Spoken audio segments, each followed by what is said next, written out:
राधे श्याम रुक्मिणी रमणा राधे श्याम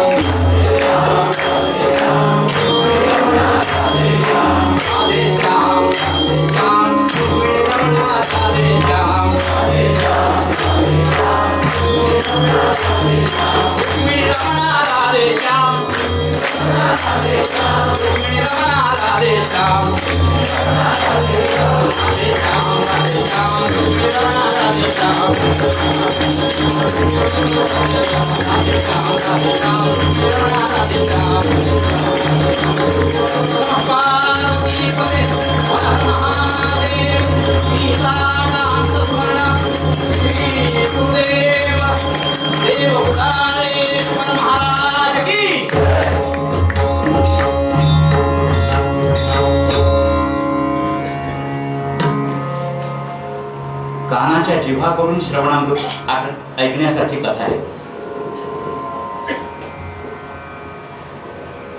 झोपडीमध्ये बसलाय. तरट लावलेली झोपडी अतिशय स्वच्छ आहे. छोटासा देव्हार आहे त्या झोपडीत आणि ताम्हानामध्ये गोपाळ कृष्णाला बसवलंय. स्नान झालं. द्वादशतीला केले. अष्टसात्विक भाव जागे झाले. अर्धोन विलित नेत्र करून थोडा वेळ मूर्ती निहाळली.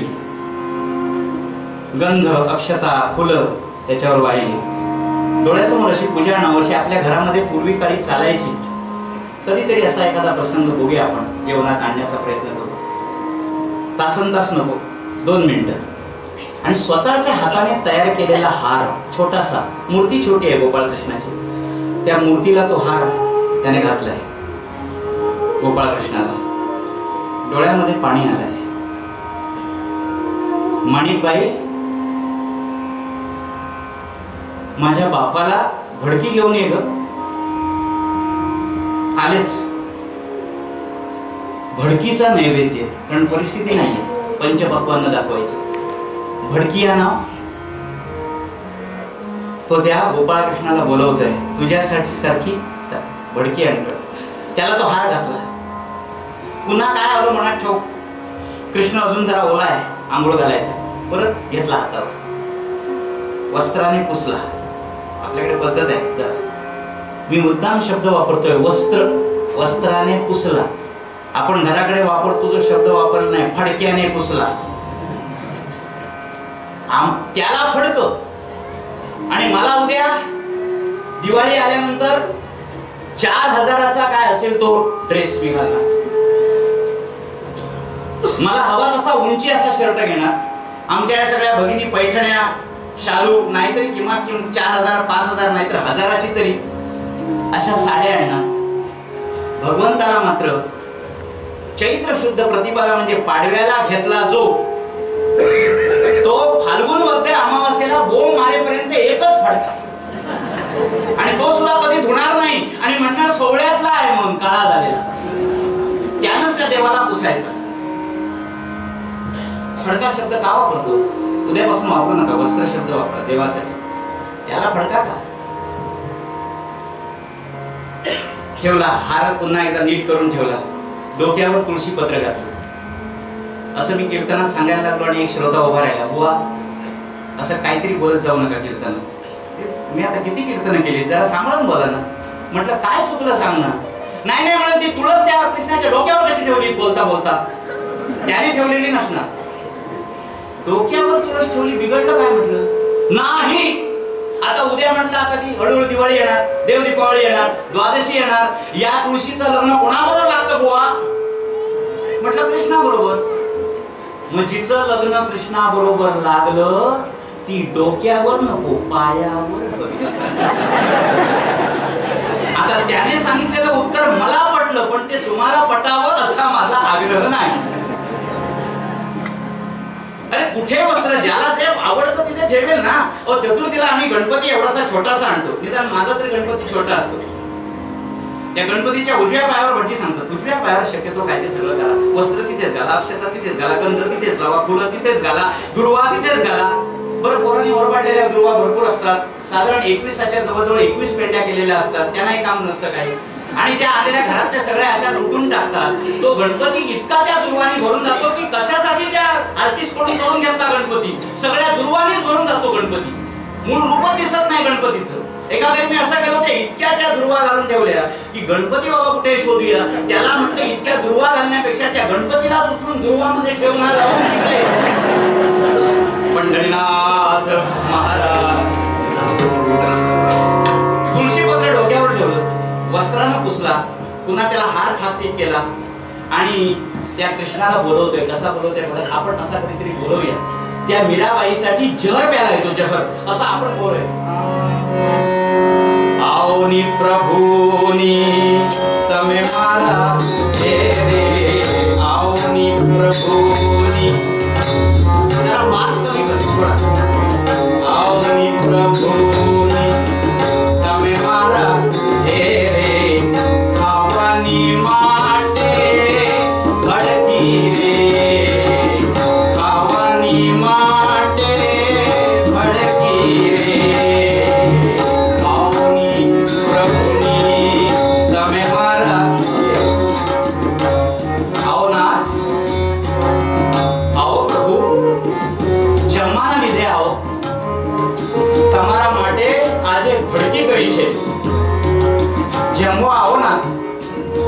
ભડકી છે, ભડકી છે પણ તાજી નહીં છે. પછી બાસી છે, ભડકી आहे पण ताजी नाहीये. मग कशी आहे? बाशी झालेली, शिळी झालेली. ती कधीची? रातनी रांधेली, कालच्या रात्री रांधलेली आहे.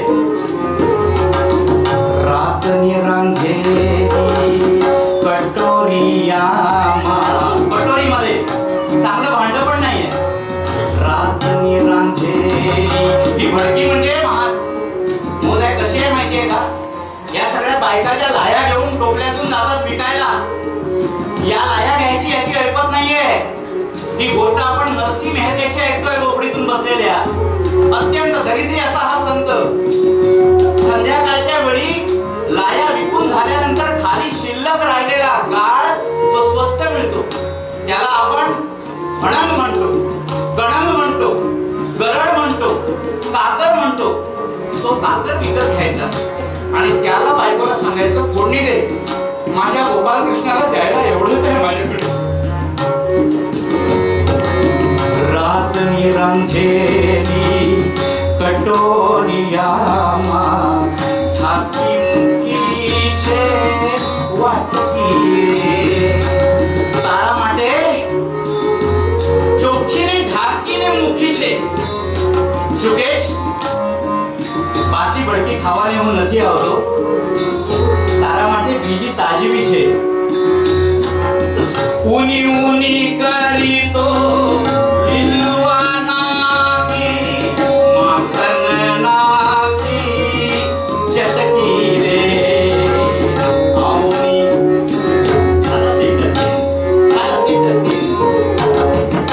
आओनी प्रभुनी तमे मारा हे, खावानी माटे भडकी रे.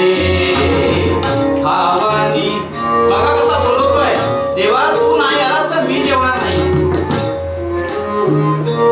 आजोबा जसा नातवाला जवळ देतो, जेवण अरे बाळा माझ्यासाठी का ना, हा एक चिवचा घास, हा एक काऊचा.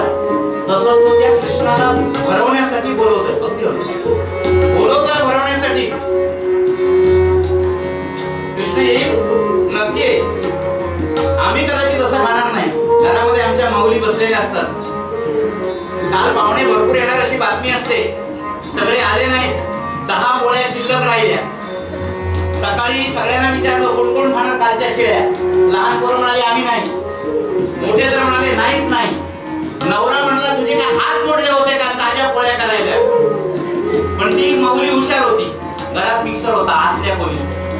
त्या 10 पोळ्या जाऊन मिक्सरला लावल्या, त्याचा बुस्तारा केला. मगाशी सांगितलं तसं एक कांदा चिरून टाकला. आणि बशी बशी भरून सगळ्यांना दिला. त्यांना काय माहिती आताच्या पोळ्या आल्यानंतर मी आणखी ती म्हणाली त्या मगाशच्याच पोळ्या. प्यारे बिना मारे गले ना उतरे हूँ तारे साथे चटकी रे आओनी प्रभु तमे मारा तो प्रभुनी तमे मारा घेरे आओ. घेरे म्हणजे घरी, माझ्या घरी ये. भगवंत तू नाही आलास तर मला कसं तरीच होतंय. तुझ्याशिवाय आहे कोण? विचारणारे सगळे लांब पडले. तुझ्याशिवाय मला विचारणारा आहे कोण? कोण आहे? एवढ्यात माणिकबाई आल्या. नैवेद्य दाखवला. हा जसा बाळा बसलाय टाळ घेऊन. आमच्या कृष्णाबुवांचा उद्याचा हा सिंधुदुर्गाचा आणखी भावी बुवा आहे, लक्षात ठेवा. एवढ्या लहान वयामध्ये टाळाला हलत नाही. नातू बुवा हलतो टाळाला, पण तो पोरगा हलत नाही. बीजेच तसं आहे, वेगळं. तशी ती फक्त संसारात बायको म्हणून साथ नाही, वैशिष्ट्य आहे संतांचं. तिचं संसारात पत्नी म्हणून साथ आहेच, पण देवाच्या भजनामध्ये सुद्धा साथ आहे. ती टाळ घेऊन बाजूला बसली येऊन आणि भजन म्हटलंय. शेवटचा दिवस आहे, 5-6 वेळा तुम्हाला त्रास देणार. अतिशय सुंदर असं नरसीचं कृष्णाचं भजन आणलंय. सर्वांनी म्हणा, मध्यम घ्या. आधी शब्द नीट ऐकून घ्या आणि माझ्यावर नुसते शब्द म्हणा. जय सुंदर नंद मुकुंदा, हरि नारायण हरि ओम. एवढी एकच ओळ तुम्ही म्हणायची, बाकीच्या मी म्हणणार. जय सुंदर नंद मुकुंदा, हरि नारायण हरि ओम.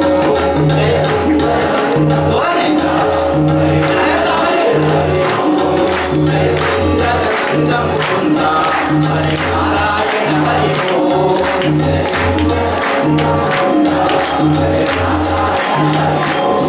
हरि केशव हरि गोविंदा, हरि नारायण हरि ओम. सुंदर नंद मुकुंदा, हरि नारायण हरि ओम.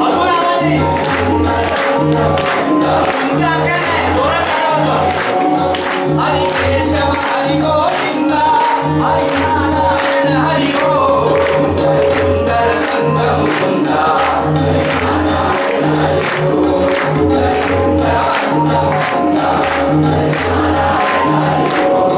वनमाळी मुरलीधारी ओ वर्धन गिरिवरधारी. वनमाळी मुरलीधारी ओ वर्धन गिरिवरधारी. नित सुंदर माखन चोरी गोपी वनमाळी. सुंदर नंद मुकुंदा, हरे नारायण हरि ओम. सुंदर नंद मुकुंदा, हरे नारायण हरि ओम. आवो रे नाचो रे रास रचाओ रे. आवो रे नाचो रे रास रचाओ रे. आवो रे गाओ रे बोल के प्यारे. सुंदर नंद मुकुंदा, हरे नारायण हरि ओम. सुंदर नंद मुकुंदा, हरे नारायण हरि ओम.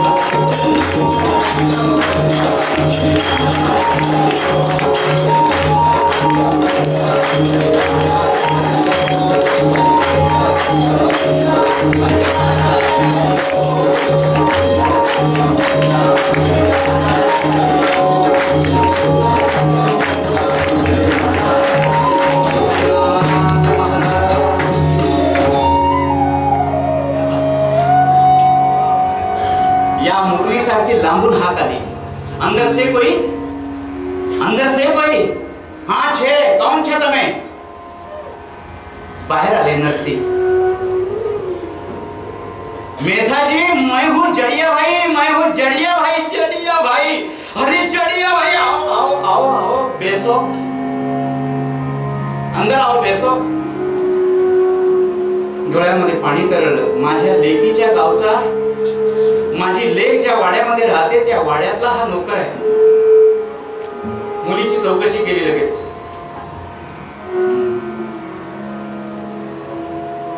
વધારે શું છે? બાકી વધારે કઈ નથી. મારી કુંવર મજામાં છે, माझी मुलगी मजेत आहे. मुलीचं नाव कुंवर बीज. हाँ मेठा जी, તમારી કુંવર બી મજામાં છે. બાકી સૌ બાકી બધા મજામાં છે. વધારે શું છે? બાકી વધારે કઈ નથી. તમારે કુંવરને કાગળ આપેલો છે તમને. મારી કુંવરને કાગળ આપેલો છે અમને. माझ्या मुलीने मला कागद चिठ्ठी पाठवली. काही છે મારા પાસે. मूक या हातामध्ये काढून दिली. पत्र घेतलं हातामध्ये बापाने आणि डोळ्यातून अश्रूंचा पूर यायला लागला. माझ्या लेकीचं पत्र. ज्या काळी माझी परिस्थिती नवकोट नारायणासारखी होती. नरसिंह मेहता हे जन्मतःच एका श्रीमंत घराण्यात जन्माला आले. पण श्रीमंती गरिबी हा लपंडाव आहे जीवनात, लक्षात ठेवा. त्या काळातली गोष्ट त्या काळातली गोष्ट आहे. हा नरसिंह त्याचा पत्ता सांगतो तुम्हाला. गुर्जर देशी जाणार नागर वंशात मेहता नरसिंह. तच्चरित्रामृत परिसा संत कथा सेव्य श्राव्य हो सरसी.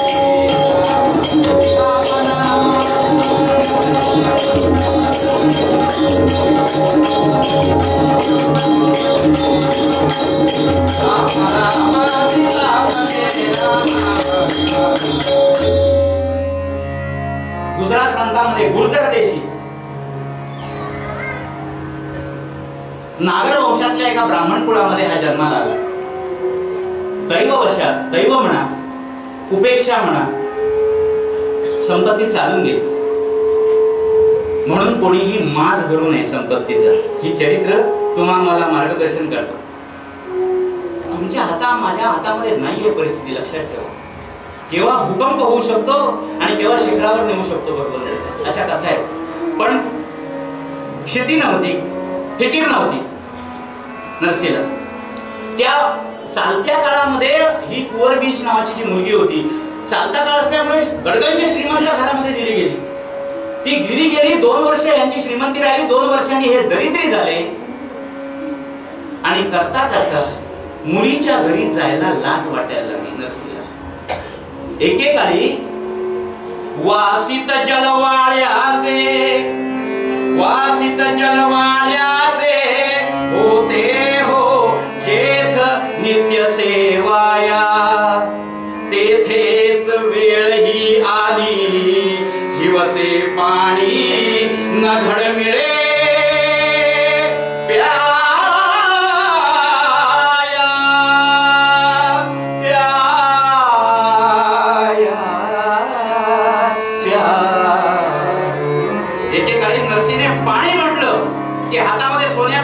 चांदीचं भांड.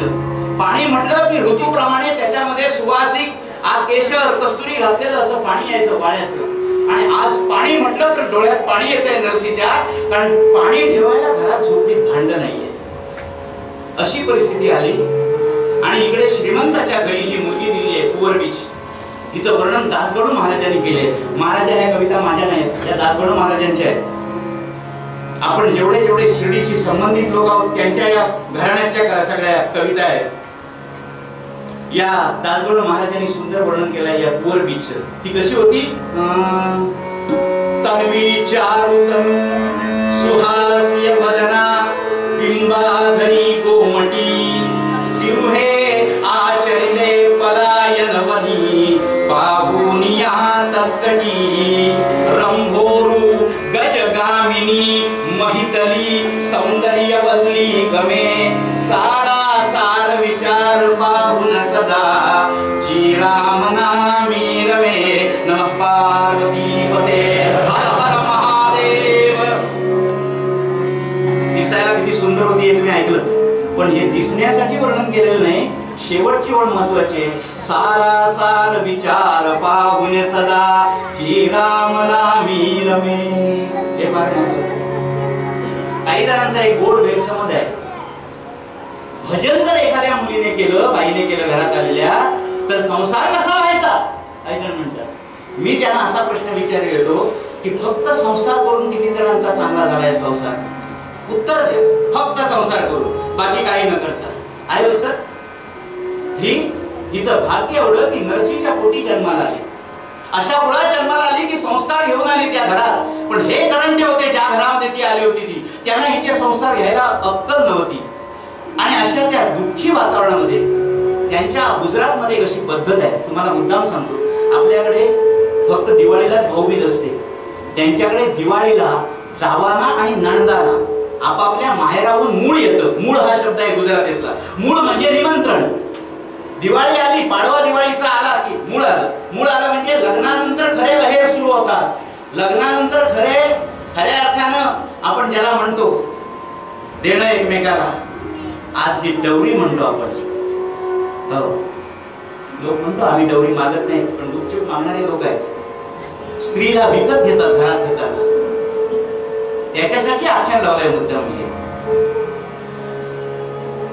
दिवाळीचं मूळ येतं, नणंदांना माहेरून बोलावून येतं.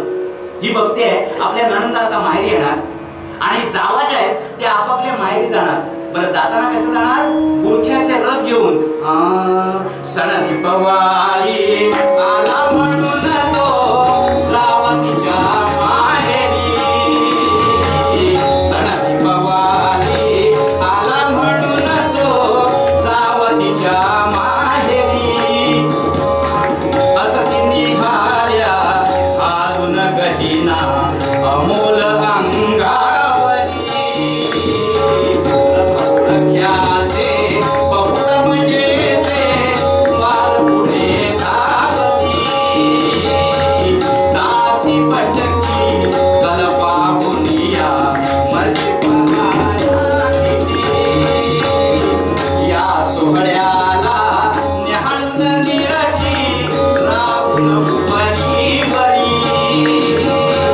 दास गणू म्हणे नरसी कन्या आदर विद्याचा करी.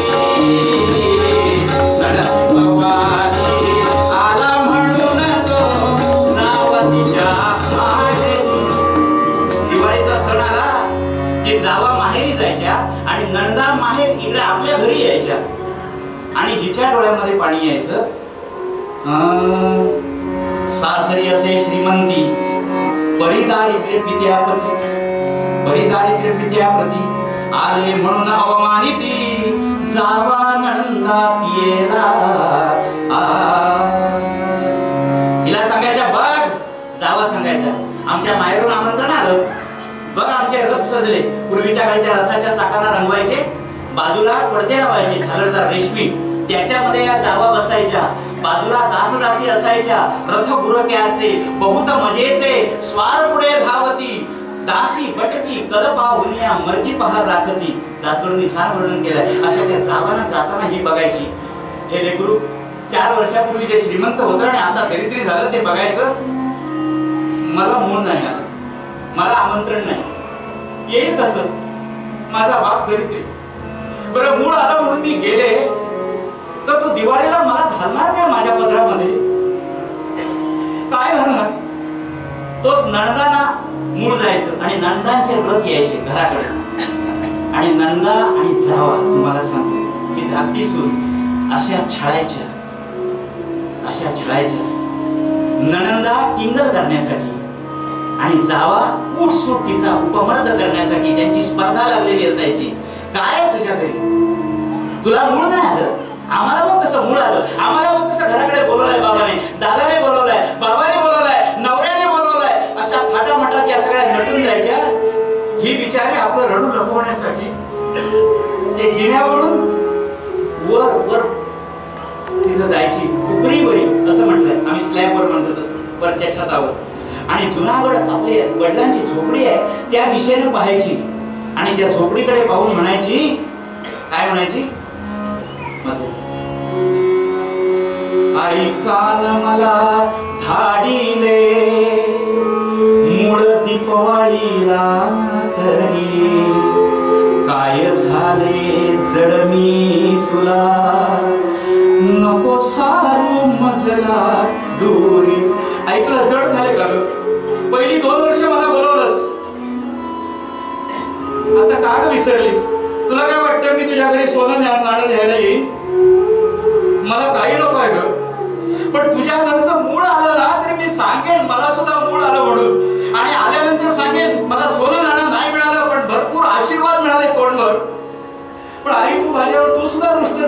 हेही रुष्ट झाले.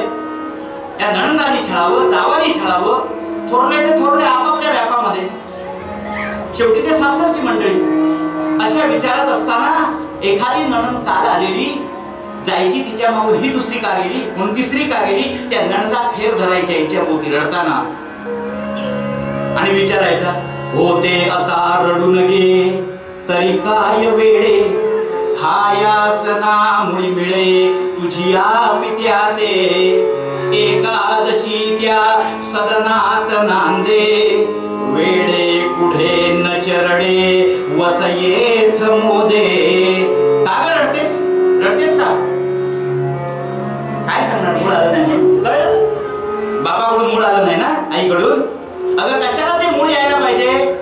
भिकारी तो एक नंबरचा, दरिद्री, आणि त्याची तू पोर, तू तिथे आणखी त्याच्याकडे जातेस म्हणजे एकादशीच्या घरी शिवरात्र गेल्यावर काय म्हणाले, त्याच्याकडे आहे काय घालायला?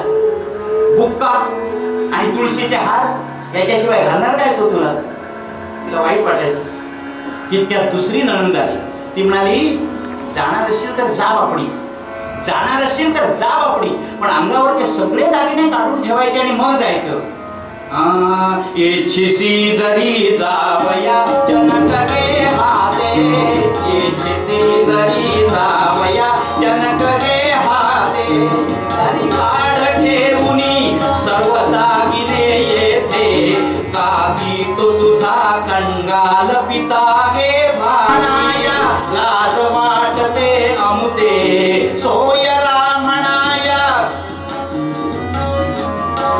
सांगेल आम्हाला चोरी झाली, विश्वास नितीन त्या काही राहिली, लौकिकी प्रीत मेल्याने मोडली, ना कुणी विचारी श्वान शुकर ही जाते, सोयरा म्हणाया लाज वाटते जायचं असेल तर जा बापडी. हो, असे चावे घेतात ना, बघायला पाहिजे. नंदा आणि जावा प्रकरण आहे ते, असे चावे घेतात. जाणार असेल तर जा बापडी, पण अंगावरचे सगळे दागिने काढून ठेव. हा, काय सांगावं, मेल्याकडे एकादशी आणि शिवरात्री शिवाय आहे काय?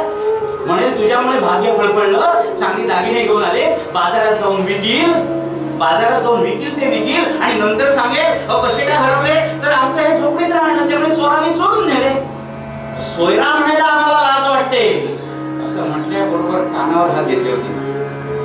नका असं, अशी निंदा करू नका माझ्या बाबांची. मला वाटते तेवढं बोला, पण त्याच्या माझ्या बाबाच्या शिलाविषयी अजिबात बोलू नका. तुम्हाला हात जोडते पाहिजे तर. नणंदाईसे वदता साध्वीने श्रवणी ठेविले हात, उग्या नका गे निंदू नरभूषण एक जगती मत्तान. नका निंदा करू माझ्या बापाची. माझ्या बापाचं श्रीमंती जाऊन दारिद्र्य येणं हे काय आहे ते मला माहिती आहे. सट्ट्यात घालवलेली नाही संपत्ती, सट्ट्यात घालवलेली नाहीये. लोकांना देऊन देऊन संपला. दीन दुबळ्याला वाटेल त्याला मिळेल तसं सगळं दिलं, शेवटी घरही दिलं, एकटा राहिला. पण माझ्या वडिलांच्या शिलाविषयी मुळीच शंका घेऊ नका. माझा बाप कसा आहे माहितीये तुम्हाला? ममतात नाथ के प्रभूचा, ममतात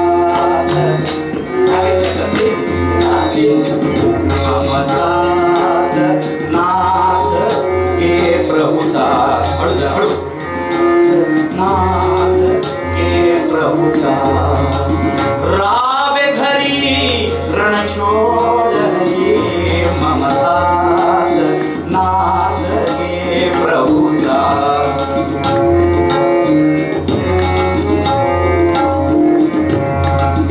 अष्टसिद्धी त्या अंगण झाडीती, हेऊनी झाडू मम हाता, ममतात नाथ के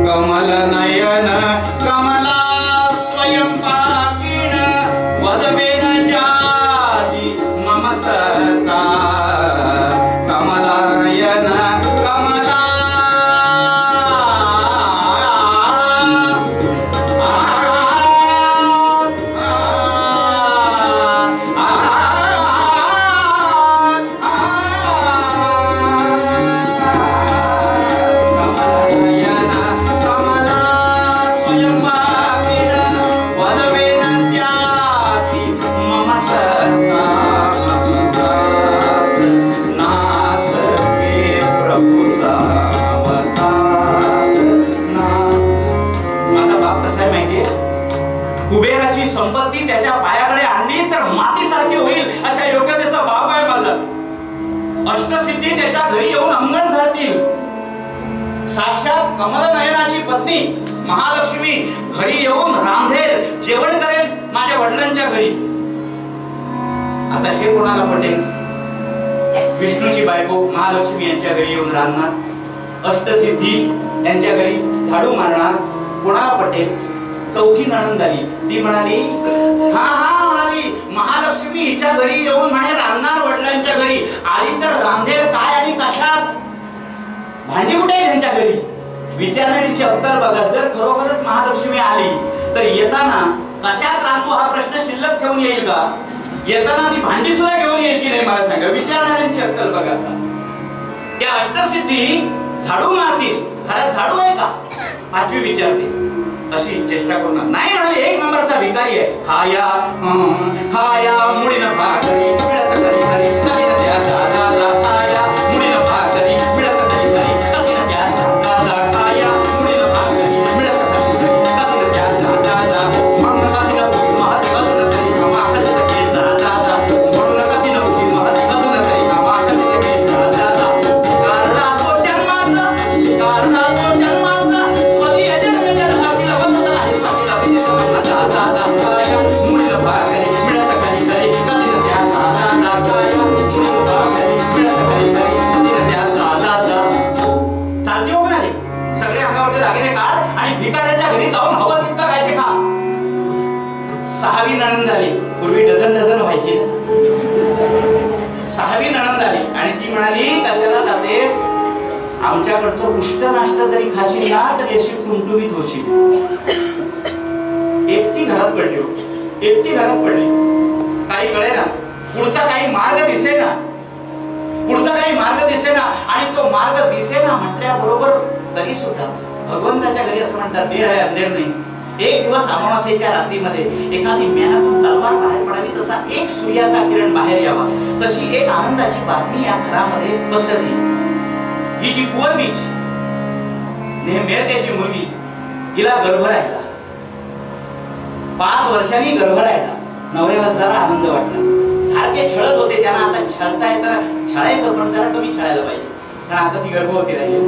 आता घरामध्ये संतान येणार, घरामध्ये आनंद झाला, सासऱ्याला आनंद झाला, म्हणजे व्हायचा तसा झाला. पुढे कन्येसी आले नहाण, इष्टमित्र आमंत्रण, गर्भाला नाकारण, केले चिठ्ठ्या पाठवुनी. सगळ्या आपल्या नोकरांना बोलवले, त्यांच्याकडचे सगळे जे जे कोण मुनीम होते त्या सगळ्यांना बोलवले. पोस्ट कार्ड, यावेळी पोस्ट कार्ड नव्हतं, लिखित ते घेतलं. स्क्रीन प्रिंटिंग नव्हतं. पत्रिका छापायच्या म्हणजे अक्षरशः लिहायच्या. एकेकाला दिवसाला 100 लिहून काढायची शिक्षा. अशी 25 जणांनी 2,500 दिवसाला लिहून काढायची. द्यायची किती? 50,000 आमंत्रण. किती दिवस लागतील बघा? 20 दिवस तरी लागतील. एवढं सगळं होऊन ते सगळं लिहित आहे.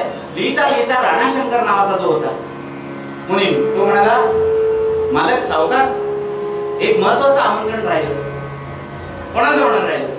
तुमच्या व्याह्याना, या कुंवरबीच्या वडिलांना, त्या भिकाऱ्याला आली आठवण. तुम्हाला आठवण आली म्हणजे आमच्या घरी एवढंच आली.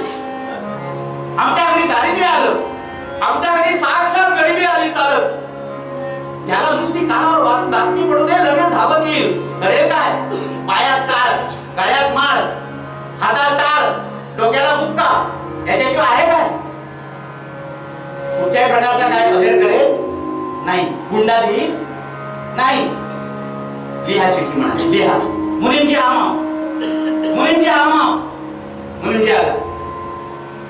सुलपू लपोसो, सुलपू लपोसू, सुलपू सुलपूसू. काय लिहायचं ते सांगा ना. काय लिहायचं सांगू? तो परत कधी येता का म्हणे असं लिहा. श्वासा सुश्वासुरा तोळे नाहीशी, सासुश्वासुरा तोळे नाहीशी.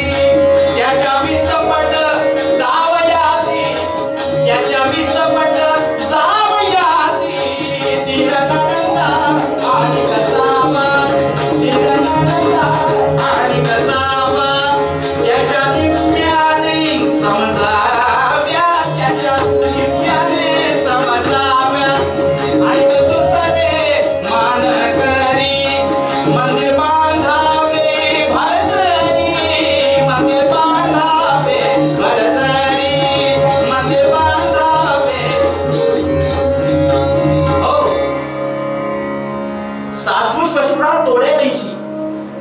त्याच्या 20 पट जावं याला. त्याच्यामध्ये 160 भाराचा कर्ज होता. 160 भाराचा.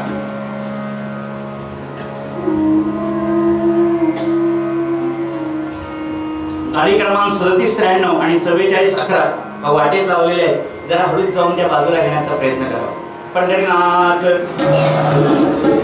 160. हो, त्याने गाड्या त्यावेळी लिहिल्या नव्हत्या, त्यावेळी 4 व्हीलर नव्हत्या म्हणून, नाही तर तोही हुंडा मागितला असता. 160 भाराचा कर्ज होता. धीर नणंदा आणि तर जावा त्याच्या निम्म्याने समजाव्या आणि तो दुसरे मानकरी त्याला मंदिर बांधावे. हे म्हणाले निमंत्रण त्याच्यापर्यंत जायला पाहिजे, म्हणजे तो तिथल्या तिथेच गार होईल. आणि तरी सुद्धा म्हणाले पत्रिका पाठवताना अशी पाठवा. पत्रिका पाठवण्याचं सुद्धा एक गणित आहे. ज्याला पाठवायची नाही त्याला आदल्या दिवशी पोस्टात टाकायची, कार्याच्या आदल्या दिवशी, चौथ्या दिवशी मिळाली पाहिजे. तेव्हा म्हणाले की उशिराच पोहोचेल असं बघा आधी शक्यतो, त्याला बोलायच नको. सगळे ते मुली रांगेत उभ्या राहिले, कारण या मुली म्हणा एकाला पूर्वेला एकाला उत्तरेला अशी जुनागड पासून माणसं पाठवायची. आता ही सगळी जायची म्हणजे जाऊन येईपर्यंत शिधा पुरला पाहिजे त्यांना, सगळ्यांना शिधा द्यायचा. शिधा वाटपाचं काम या धाकट्या सुनेवरच आलं, म्हणजे ती गर्भाधार झालेली आहे अशा त्या मुलीला. सगळ्यांना आनंद झाला. धाकट्या सुनेला शिधा वाटायला दिला. धरणासारखी दानशूर होती, तोलून मापून देणारी नव्हती, म्हणजे आम्हाला भरपूर खायला मिळेल. रांगेत सगळे मुली उभे राहिले. त्याच्यामध्ये तो जडियाबाई जो आलेला आहे नरसीकडे, तो उभा आहे कधी 20व्या-22व्या रंगावर. एकेकाला ती भरभरून देते आणि जडियाबाई समोर आला आणि जडियाबाई समोर आल्याबरोबर हे तिने ऐकलं होतं सकाळी काय करायचं, वडिलांना पत्रिका पाठवायची नाही, डोळ्यात पाणी येत आहे, पटकन ती पुस्तकाला टाक. जडियाबाई वर बघतोय. ती म्हणाली, जडियाबाई माझा एक कागद, तिकडे कागद म्हणतात, कागद, माझी एक चिठ्ठी माझ्या बाबांना नेऊन देशील, कारण तुझ्याकडे काम दिलेलं आहे माझं आमंत्रण देण्यासाठी या सोहळ्याचं.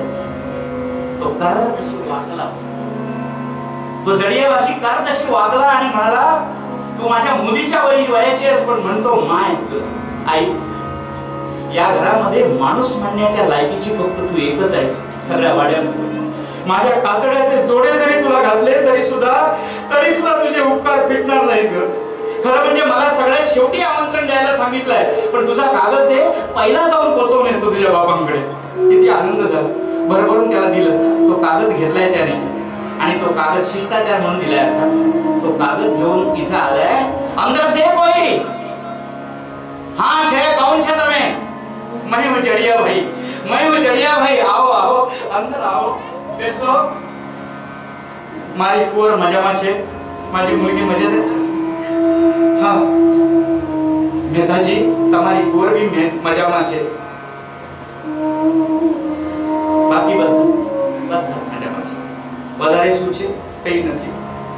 તમારી કુંવરને કાગળ આપેલો છે તમને. મારી કુંવરને કાગળ આપેલો છે અમને. કઈ છે મારા પાસે મૂકો. તે घेतलंय. डोळ्यातून अश्रू आले.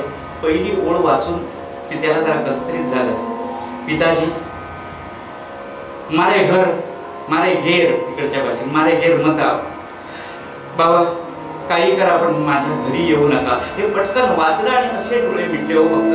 आणि मागून माणिकबाईने ते ऐकलं. तळपायाची आग मस्तकाला गेली. या पुरीची आई यांची बायको माणिकबाई हातात लाटच होतं. ती घेऊन आली. समोर असती तर डोकं फोडलं असतं. इतकी माजली बोल. 5 वर्षापूर्वी आमची परिस्थिती काय होती म्हणून आम्ही तिला दिली. श्रीमंताच्या घरचा माज आज मला कळला. पोटात 9 महिने मी वाढवलाय. रक्ताचं दूध करून तिला 9 महिने पाजलंय आणि ती सांगते माझ्या घराची पायरी सोडू नका म्हणून. समजते कोण स्वतःला? कोण समजते? अगं ऐक माणी, पत्राची पहिली ओळ तर मी वाचली आहे, अजून पत्र वाचायचं आहे. काही सांगू नका म्हणाले की बायकांकडे शस्त्र असतात. लाटणं आता जरा कमी झालं. पोळपाट, झारा, तुम्हाला अनुभव असेल, सराटा, आणि आता चित्रात दिसतो पण काय काय ठिकाणी खेडेगावात आहे वरवंटा. म्हणले असती तर डोकं फोडून काढलं असतं. कोण समस्या स्वतःला ती माजली. श्रीमंतीचा माज आला. फुकट गेलं सगळं ह्या संतान म्हणून माझ्या पोटामध्ये गिरवण्याचं. काही अर्थ नाहीये त्याला. अगं असा उतावळापणा करू नको. तुम्ही बायका ना नको नको नातू बुवाच्या नावाने रागवायला नको. हे सुद्धा तितकेच उतावळे आहेत माझ्या सगळं. तुमचा उतावळेपणा सांगताना यांचा पण सांगितला पाहिजे मला. एकदा कुठेतरी एका दुपट्यावरून प्रश्न निघाला एका घरात. दुपट रोज गोकुळ काय घ्यायचं, रोज शाहू दूध काय घ्यायचं. कुठलंही दूध घेतलं तरी खडवाची पूड खाल्यासारखंच वाटतं. त्यापेक्षा म्हणाले त्याच्यापेक्षा असं करूया ना, घरात एक म्हैस आणूया किंवा गाय आणूया छानपैकी, असा विचार निघाला. नवरा म्हणाला बुधवारचा बाजार आहे. बुधवारचा अशासाठी सांगितलं की कुडाळचा असतो. आता नाही, पण मी लहानपणी ऐकलंय की कुडाळच्या पान बाजारामध्ये गुरांचा बाजार भरायचा जोरात. तेव्हा तो जो कोण भटजी होता, शेंडीवाला भटजी होता, तो निघाला तरा म्हैस आणण्यासाठी. घरातला दुधाचा प्रश्न मिटवावा. बायकोला इतका आनंद झाला, उद्यापासून घरात दुखता येणार. पुरुषांच्या उतावळेपणा म्हणून सांगतोय. तो निघाला बाजारात. तो म्हैस आणायला गेला. म्हैस जरा अगदी शुद्ध तुपातला शब्द होतो. आपला अगदी शब्द बरा आहे. म्हस आणायला गेला. म्हस आणायला म्हणजे आता ती म्हस आल्या की वाटते. म्हस आणायला गेला. हिने घराकडे दुधाची तयारी केली. नवरा म्हस घेऊन येणार म्हटल्यानंतर जय्यत तयारी केली. भांडी आणून ठेवली 6 प्रकारची. 6 प्रकारची भांडी. दूध आता पिण्यापासून दुपारच्या वेळेला शेंडी अशी अशी अशी झुलवत, हात हलवत परत आला. याला हवी तशी म्हस मिळालेली नाही. याला कशी हवी ती आखूड शिंगी, बहुगुणी, काळ्या रंगाची म्हणजे कपिला, लाथ न मारणारी, भरपूर दूध देणारी आणि स्वस्त अशी म्हस मिळालीच नाही. ती म्हणाली का हात हलवत आला. तो म्हणाला माझ्या मनातली म्हस मला मिळालेली नाही. मग ही सगळी तयारी केली, फुकट गेली ती. म्हटलं काय तयारी केलीस. ही म्हणाली 6 भांडी. म्हणाले तू आणलीस कुठून. मी दुसऱ्या वाटेने गेले आणि बाजारातून घेऊन आले. 6 भांडी कशाला. ते म्हणाले पहिलं जे आहे ते दूध काढण्यासाठी. दुसरं कशासाठी. ते म्हणाले दूध ठेवण्यासाठी. अरे दूध काढण्यासाठी आणि ठेवण्यासाठी 2 वेगवेगळे कशाला. नाही म्हणाले तापवायचं आहे तर जरा जाड गुळाचं लागतं, तुम्हाला कळणार नाही. ते लागतं पातळ गुळाचं असतं. म्हणजे दूध काढण्यासाठी, हे दूध ठेवण्यासाठी. तिसरं कशासाठी, विरजण्यासाठी. चौथं कशासाठी, लोण्यासाठी. 5वं कशासाठी, तूप ठेवण्यासाठी. 6वं कशासाठी, तूप ठेवण्यासाठी. अरे 5वं आणि 6वं तूप ठेवण्यासाठी 2 कशाला. एक माहेरी पाठवण्यासाठी. बाबांना खोकला होतो ना म्हणाली, सारखा भयंकर थकले. त्यामुळे एक भांड म्हणाले माहेरी. याच्या आधी कळवायच्या मस्तकाला घेतली. म्हणाले मग सांगणार मी, तू माझ्या घरातलं मला खायला नाही, मग खोकतोय. आणि म्हणाली ही स्वतःच्या बापाला समजतेस कोण तुझा बाप. म्हणाली ही काठी पाठीची सालटी निघाली, मांस निघालं, रक्त फुटायला लागलं. आणि ती सांगते थांबा मारतोय तुला, तू खायला, तुझ्या बापाला तू खायला. असं करू शेजारचा मित्र मला होते बैली मारणार. तो आला, त्याच्या हातात ती काठी काढून घेतली आणि म्हणाला अरे शहाण्या मूर्खा, अरे म्हस आणायची ती आणायची नीट बाळगायची तरी. म्हस तुला बाळगता येत नाही. तो म्हणाला म्हशीचा पत्ता नाही. म्हशीचा पत्ता नाही तर नसलेल्या रूपाविषयी तिला काय वाटतो.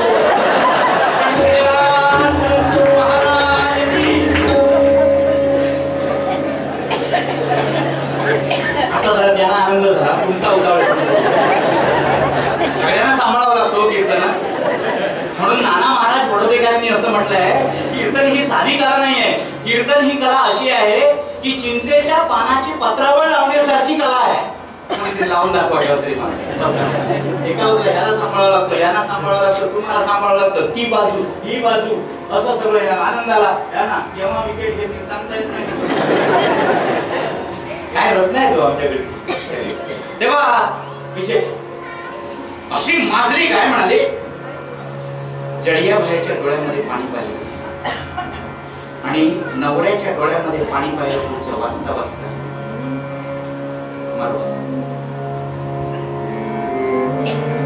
वा असा साथीदार लागतो.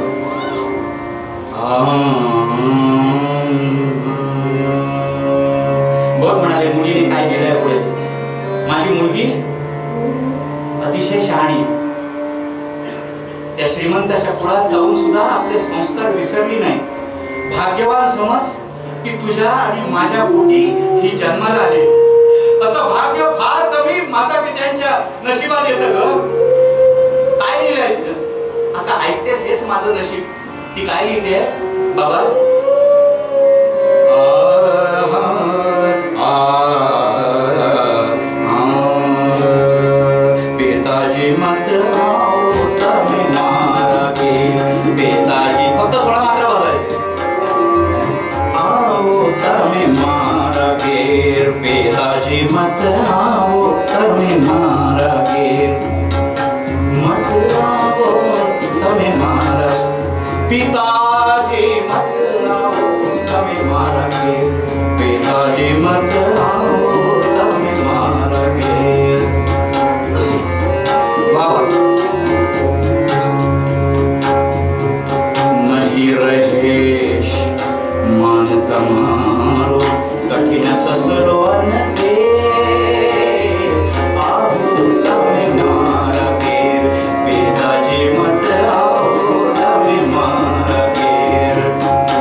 आईच्या नंतर तुम्हाला सगळ्यांना अनुभव येईल. ज्यांची आई अजून आहे ते खरंच भाग्यवान आहेत. लक्षात ठेवा. माझी 95 साली गेली माझी माऊली आता माझ्या डोळ्यासमोर उभी राहिली. जगात आईच्या नंतर पुन्हा तसं प्रेम फक्त भगवंतच देऊ शकतो, कोणीही देऊ शकत नाही. आईची जर तेवढीच माया जर कोण पुरं करत असेल रुपयातून 10 पैसे, तर पोटची पोरगी आहे. लक्षात ठेवा. ती जपानमध्ये असू दे, अमेरिकेमध्ये असू दे, जर्मनीमध्ये असू दे, चीनमध्ये असू दे, ती रात्रीच्या वेळी बाबांना फोन करते, आईला फोन करते, आई आता बाबांचं बीपी नॉर्मल आहे ना ग, गोळ्या घेतेस वेळेवर? नाही तू असं कर, बाबांकडेच दे ना ग. बाबा रागावू नका, पण मी सांगते, ऑर्डर देते इथून तुम्हाला, तुमच्या गोळ्या, तुमचा दिलेला डोस चुकवू नका. मी येणार आहे दिवाळीमध्ये, मला तुम्ही हवे आहात, हवा ऐकाल ना, मला वचन द्या.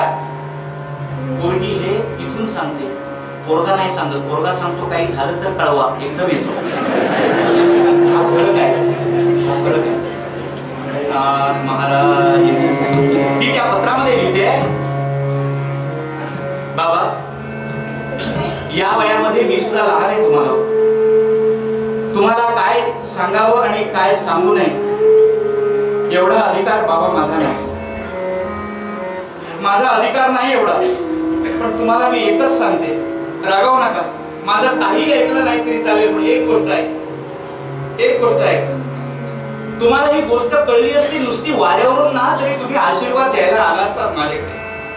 पण म्हणूनच तुम्हाला खास माझा नौकर पाठवलेला आहे जडिया भाई, की कृपा करा माझ्या घराची बाहेर सोडू नका. असं तुमच्या लाडक्या लेकीवर येण्याची वेळ का आली हे आता विचारायची आणि सांगायची ही वेळ नाही. बाकी વધારે કઈ નથી, પણ તમારી આશીર્વાદ થી મને ઋતુ પ્રાપ્ત થયો છે. હું ગર્ભવતી રહેલી, જેનો ઓટીભરણ ગર્ભાધાર આવતે શુક્રવારે મુકરર થયો છે. એના લીધે સૌ ગામના ઘણા પૈસાવાળા, નગીનાવાળા, સગા સોદરા જય હી છે, જય હી આવનાર છે પિતાજી. તમને સગા કહેવાને ભી શરમ આવે છે પિતાજી. પિતાજી ભિકારી એવી કવિ છે, तुम्हाला भिकारी म्हणतायत. हे माझ्या सासरची मंडळी धुंद बेधुंद मदानं माजून गेलेली उन्मत्त अशा तऱ्हेची सगळी मंडळी. याला फक्त रुपया आणि पैसा एवढीच भाषा कळते. तुम्ही इथे जर आलात मला आशीर्वाद द्यायला तर मला नको आहात का? पण आलात आणि ह्याने जर तुमचा अपमान केला ना, तर माझ्या काळजावरून करवत चालेल आणि मला बघवणार नाही. तुम्ही इथे आहात ते सुखी आहात. आईला सांगा, आई रागवू नको, तुझी नात किंवा नातू जो कोण होईल ना त्याला नक्की घेऊन येईन. पण थोडे दिवस धीर धर. माझ्या घर पायरी सोडू नका. म्हातारीच ती लगेच पश्चाताप, मगाशी तुटून पडली हो. काय करू? अरे संपत्ती काशी कायम राहते. 2 वर्षापूर्वी ह्यांची काय परिस्थिती होती आणि मा झाला. माझ्या पोरीला आम्हाला आमंत्रण देण्यापासून सुद्धा वंचित केलं. आपण एक करूया, नवऱ्याला विचारते, बसली जवळ जाऊ, आपण एक करूया, जाऊयाच. आपण झालं सगळं विसरलं होते मग जाऊयाच. अगं आपल्याला आता फक्त एकाच ठिकाणी जायचं आहे, दुसरं कुठे कोण आपल्या जवळचा एकमेव राहिला, आणखी कोणी राहिलेलं नाही. लक्षात ठेव. नाही पण जाऊयाच.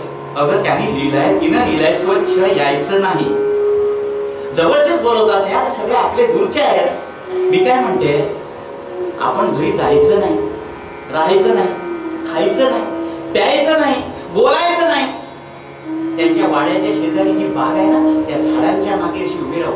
मुलगी देवदर्शनाला जाताना पालखीतनं नेणार. गुजरात पद्धत आहे. गर्भवती असं डोळ्यातून रूप निहाळेल. माझे जावई बघेल, माझी पोरगी बघितलं, 5 वर्ष बघितलं नाही पोरग ते माझं.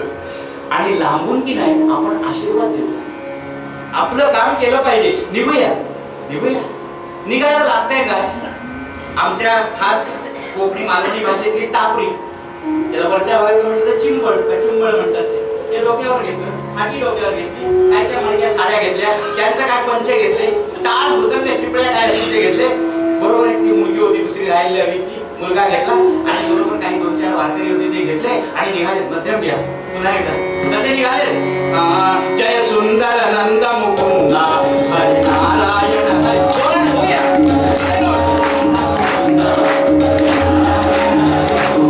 जय सुंदर नंद मुकुंदा हरी नारायण हरी.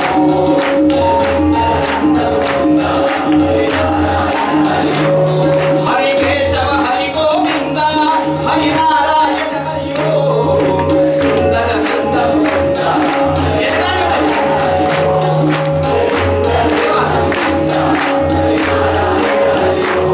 वनमाली मुरलीधारी गोवर्धन गिरिवरधारी निकलित जलमावन गोरी गोपी वनमाली.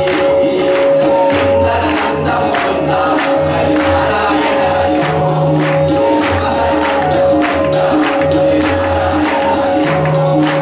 आओ रे नाचो रे नाचत जाओ रे वाटत निघाले. नाचत जाओ रे आओ रे लकी प्यारे. सुंदर नंद मुकुंदा हरि नारायण हरि ओम. सुंदर नंद मुकुंदा हरि नारायण हरि ओम. हरि केशव हरि गोविंदा हरि नारायण हरि ओम. सुंदर नंद मुकुंदा हरि नारायण हरि ओम. हरि नारायण हरि ओम. हरि नारायण हरि ओम. दासोड म्हणतात कसे निघाले? पाहुनी त्या चंड किरण शीत जागला. पाहुनी त्या चंड किरण शीत जागला. शुचिपणास भूमी भाग स्पर्शे पावला. किलबिलाट कैती विहंग पाद पावनी. सद्दर्शन म्हणती आम्ही धन्य भुवनी. पांथ मार्ग हरिभजने गोंदला भला. पांथ मार्ग हरिभजने गोंदला भला.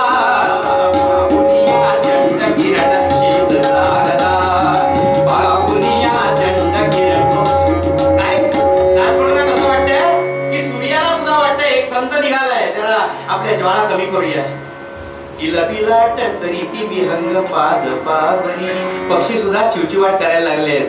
बाकीचे जे होते मोठे पक्षी त्यांनी आपल्या पंखानी याच्यावर सावली धरली आहे. अरे तुला ही सावली आहे ना निसर्गाची, आणखी काय गरज आहे? असं करत करत सद्दर्शने म्हणती आम्ही धन्य भुवनी. शास्त्रांना सुद्धा वाटलं की बस याच्या आचरणातून आणखी एक नवीन शास्त्र निर्माण होईल, इतके आम्ही धन्य झालो. असं करत करत करत या आपल्या व्यायाच्या गावामध्ये आमच्या कोर बीचच्या सासऱ्याच्या घरी मोठा कार्यक्रम, लांब लचक मंडप घातलेला होता. मंडप अतिशय सुंदर सजवलेला होता. तो मंडप लांबून न्याहाळला. वाटेत जाताना कनाती होत्या, वाटेत जाताना महाद्वार रचलेली होती, सगळीकडे पायघड्या घातल्या होत्या, कस्तुरीचं सिंचन केलेलं होतं, अत्तर फवारलेलं होतं, हातामध्ये फुलाचे गुच्छ घेऊन येणाऱ्या जाणाऱ्यांचं स्वागत. आणि हे बिचारे त्या रस्त्याने निघाले तरी खरं म्हणजे खरा पाहुणा हा, पण तो मात्र अलवाणी आणि विनमुख जातोय. कोणाचा लक्षच नाहीये, कारण गाडी पुरटलेली, फाटका पंचा, एक बंडी आणि हातामध्ये टाळ आणि एका हातात चिपळी, अशी ती निघालेली 2 माणसं. त्यांच्याकडे लक्ष नाही. ती त्या झाडीच्या मागे येऊन थांबली.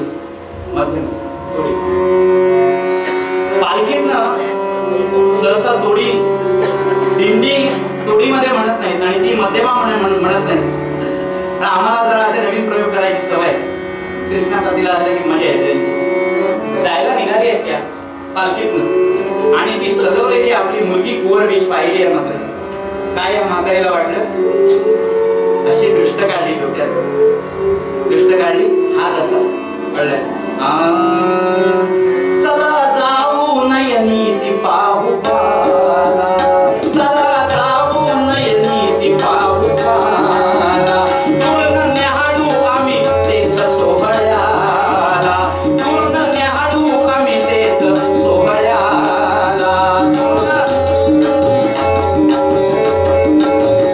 आशीर्वाद देऊनी उभयदासी, आशीर्वाद देऊनी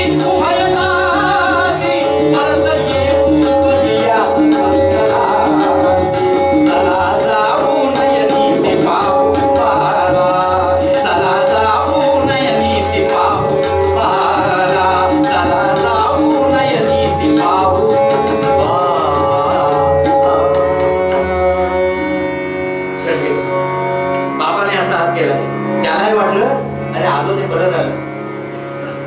आशीर्वाद देऊया या मुलीला. अष्टपुत्र बाबाने आशीर्वाद दिलाय.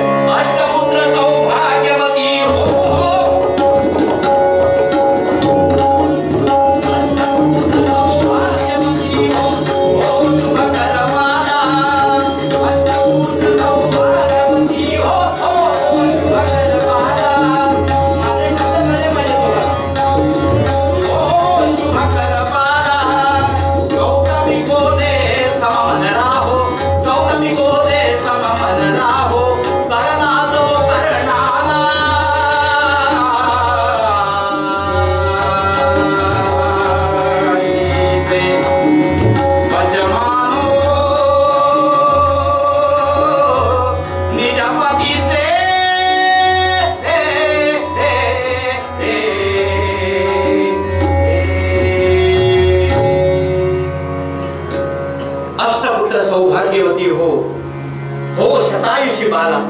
मुली अष्टपुत्र सौभाग्यवती हो. 100 वर्ष जग. गौतमी गोदे सम मन राहो. गौतमी गोदे सारखं गंगेसारखं मन राहो. आणि तुझे हात जरा लाजव कर्णाला सुद्धा लाजवतील असं तुझं दातृत्व राहो. मम बाळीचे माझ्या बाळीचे वचमान आणि कायम आपल्या पती बरोबर संगमतानं आनंदानं राहा असा आशीर्वाद दिला. दोघे इतक्यात काय झालं, गोंधळ झाला. गुराखी त्या रस्त्याने येत होते. यांनी या दोघांकडे निरखून पाहिलं. गुराख्याने त्याला म्हणाले, आम्ही पोरगीच्या लग्नात बघितले. आई बाबा म्हणाले त्यांची ही बातमी दिली पाहिजे. आई बाबा म्हणजे हे दोघेंचा बाप लेसांची यादी होती. तिच्यात सासू ससुरा तोडे 80. एवढा हुंडा घेतल्याशिवाय पाऊलच ठेवता येणार नाही. पण त्याची गंमत अशी झाली होती, तो राणाशंकर जो लिहिणारा होता, सासू ससुरा तोडे 80 त्याच्या विसपट जावे अशी दीड नणंदा आणिक जाव्या त्याच्या निम्म्याने समजाव्या आणिक दुसरे मानकरी मंदिर बांधावे बळकरी. हे सगळं लिहिताना जरा गंमत आणखी केलेली होती या सासऱ्याने. गोर विचार, अरे राणाशंकर, अरे माझ्या मुनिमा, अरे एवढं सगळं आमच्यासाठी लिहिलंस, पण तू कायम चिठ्ठ्या लिहितोस. तुझ्यासाठी काहीतरी त्या पत्रात लिही ना, तुझ्यासाठी. आता हा ओळखून होता, हा भिकारी. याने उगाचे पत्र लिहायला सांगितलं, यातलं काही याच्याकडे नाही. तर म्हणाला, तुमचा व्याही म्हणजे नरसिंह मेहता तुम्हाला हुंडा देणार नाहीच आणि मला काय देणार, फक्त दगड. म्हणून त्याने राहता राहिली माझी गोष्ट, धोंडा आणा शेर 60 म्हणजे जखमीवर मीठ चोळलं होतं, मला 60 शेराचा धोंडा घेऊन द्या. ही सगळी चिठ्ठी त्या नरसिंहच्या खिशामध्ये, त्या बंडीमध्ये. नरसिंहच्या डोळ्यात पाणी आलं. एवढा हुंडा घेतल्याशिवाय आम्हाला जाता येत नाही. मंडळी, हे तुमच्या घरातली माझ्या घरातली कथा समजेल, आमची कथा नाहीये. हा हुंडा द्यायला माझी ताकद नाहीये. आणि कशा बाळाला तुम्ही आम्ही आलोय सांगू नका. नाही नाही म्हणाले, आम्ही सांगा. ते जे गेले, सावकार सावकार सावकार, ते आव्यो, तो आला, ते आव्यो, ते आव्यो हो. जुनागढ़नी भगत जी छापो लगाड़े, चंदन लगाड़े, माला पहने, माला फेरे, कृष्ण कृष्ण कहे, ते आवी गया, ते आवी गया. दारिद्र्य आलं. कुठे आहे? तिथे बाहेरच म्हणाले, त्या बागेच्या पलीकडे. असं देवीचे तो आहेच. त्यांनी बायडी पिछे, त्याची बायको पण बरोबर आहे. तेनो डिक्रो विषे, त्याचा बरोबर आलाय. त्यांनी डिक्री विषे, पोरगी पण आलेली आहे. कपाळ म्हणाली, कीड आली आमच्या घरात, अवदसा आली, दारिद्र्य आलं, साक्षात गरिबी आली. असं करा, आला त्याला इकडे, त्यांना इकडे आणू नका मंडपात. त्यांची योजना ढोर गोठ्यात केली. ढोर गोठ्यात, गुरांच्या गोठ्यामध्ये, गटारीमध्ये 2 जागा होत्या. तिथे त्या आई आणि वडिलांना निवडून बसवलं. अतिशयोक्ती मुळीच नाही, आज घडताय. इतक्या काळात नाही नातू सांगतो, आज घडताय. याच्यापेक्षा शिक्षा. त्या ढोर गोठ्यामध्ये जाऊन मेहताला आणि मेहताच्या बायकोला माणिकबाईला बसवले आहे. घराकडच्या गोपाळकृष्णाची पंचायत बांधून आणलेली मूर्ती समोर ठेवलेली आहे. मूर्ती समोर ठेवली आणि भजन सुरू आहे अशी. आणि इकडे मंडप भरलाय सगळा. इकडे 2 दीपक काढली बाबाने. का? सहसा बाप रडत नाही, आई रडते. पण त्या ढोर गोठ्यामध्ये कोण बघणार आहे? दडूनच रडला. कुठेतरी आवेग. ती दीपक या चिठ्ठीवर पडली, मागणीच्या चिठ्ठीवर. आणि आमच्या भगवंताला जागाल्याशिवाय राहिले.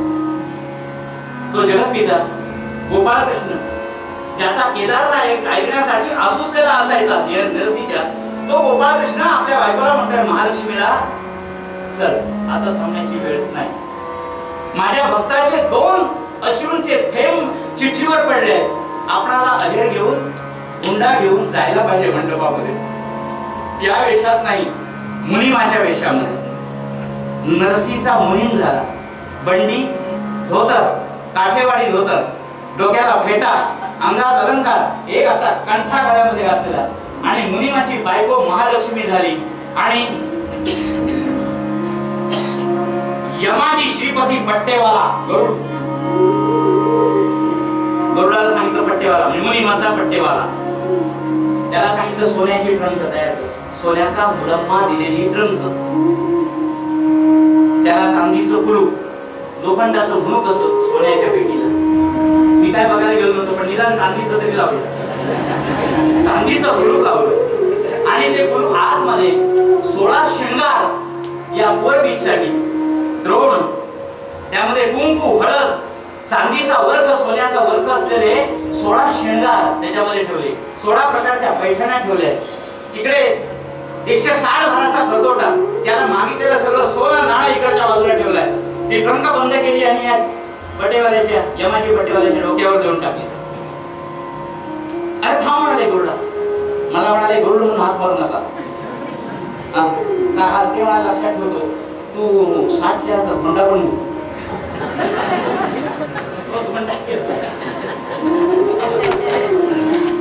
हे सगळं घेऊन डोक्यावर ओझं सांभाळत गरुड या मोठा जो बांधलेला होता असा सुंदर छत्रीचा मंडप.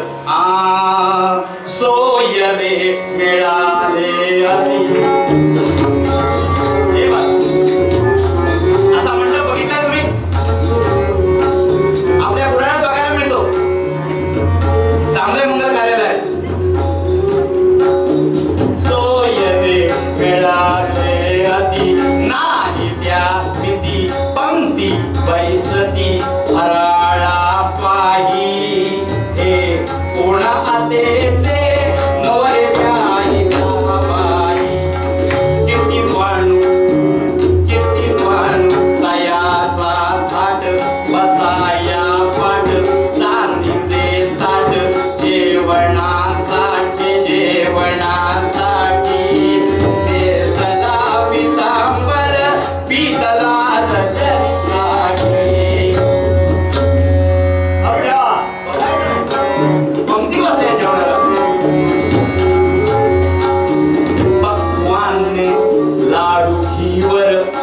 मोती चुर शिरा कंसार करंजा मांडे गणुमणे जेवणे वासुदेवणे ओढे. हा पंक्ती बसते जेवायला. गुजराती थाळी ती. तुम्हाला मला सांगायला अभिमान मिळतो, माझे 3 नंबरचे गुरुजी गुजरातचे आहेत. इथे कीर्तन केले आमच्या निकुळकर डॉक्टरांचे सासरे प्रकाशकर शास्त्री. त्यांच्या घरी बडोद्याला एकदा जाऊन स्वामींच्या टेंबे स्वामींच्या पुण्यतिथी निमित्त कीर्तन करण्याचा योग आला. 2 दिवस राहायला होतो. मग अशी एक पंगत मला मिळाली, मोठी समाराधना. आणि त्या समाराधनेमध्ये जेवायला बसलो. काय सांगू, त्या समाराधनेचा थाट तसाच या मंडपामध्ये. यवतमाळच्या महोत्सवाला जाईपर्यंत मला हे माहिती नव्हतं की पाटाच्या भोवती रांगोळी घालतात एवढं मला माहिती, आणि वर पाट ठेवतात त्याच्यावर ताट. यवतमाळला अशी पद्धत आहे म्हणजे विदर्भामध्ये, रांगोळी करायची त्याच्यामध्ये पाट ठेवायचा, पाटावर रांगोळी घालायची त्याच्यावर ताट ठेवायचं. त्यामुळे यांनी या मंडपामध्ये तसंच केलं होतं. गुजराती पद्धत आहे, रांगोळी त्याच्यावर पाट, त्याच्यावर ताट, बसायला पाट, मागे टेकायला पाट, सगळा थाट आणि जेवणाला चाट.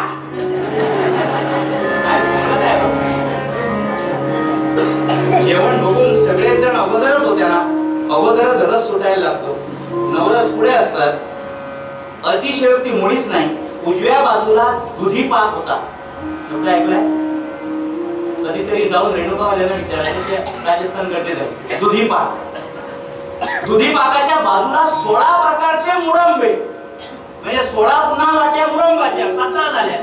पलीकडे बासुंदी, पलीकडे श्रीखंड, पलीकडे जिलेबी, त्याच्या पलीकडे गुलाबजाम, त्याच्या पलीकडे खीर.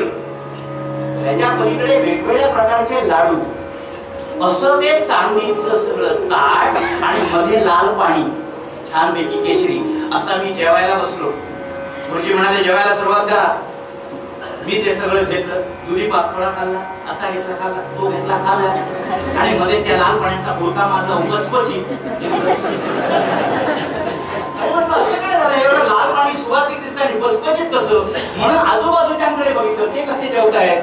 तेव्हा माझ्या लक्षात आलं, ओ इकडच्या बासुंदीमध्ये हात घातला की बासुंदी अशी खाली की नंतर श्रीखंडात हात घालताना इकडची बासुंदी श्रीखंडात जाता नाही म्हणून हात धुवायचे त्या पाण्यात. आणि ते सगळं झालेलं पाणी ही भुरका मारल्यावरती पाणी वाढायला द्यायला लागले. पाणी नव्हतं आवडायचं. पक्वान लाडू घेवर मोठी तुळशीला कंसार करंजा मांडे काढू म्हणे देवळे वाढते गणे.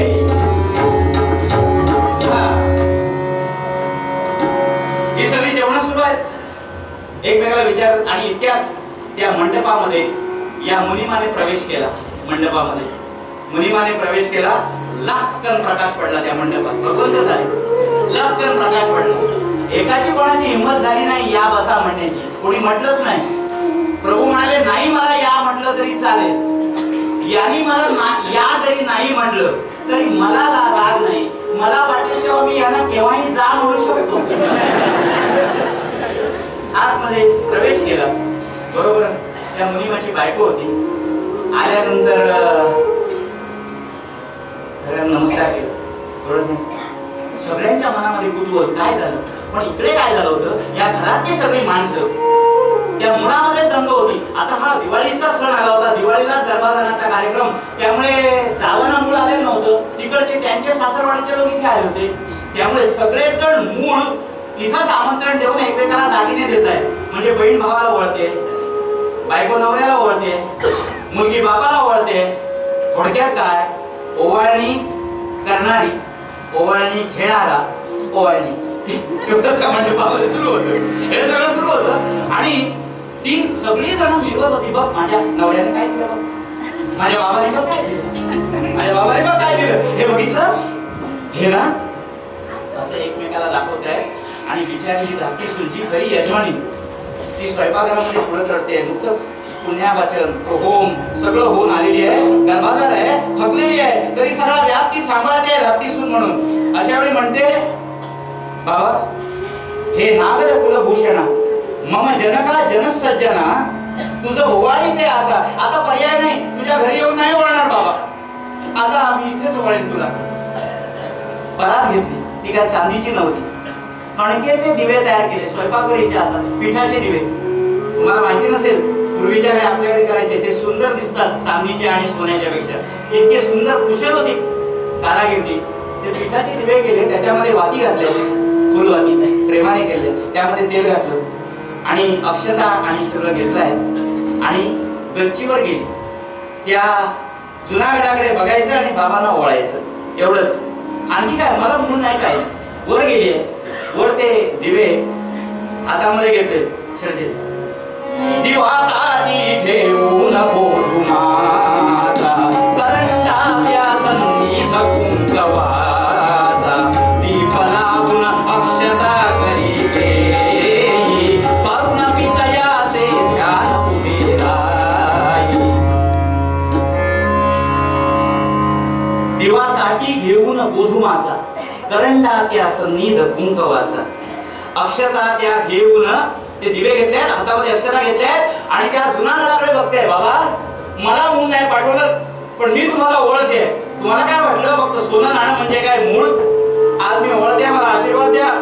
मला संतान होणार आहे तुमच्या लाडकीला. तुम्हाला मी बोलवलं नाही ना, रागावला.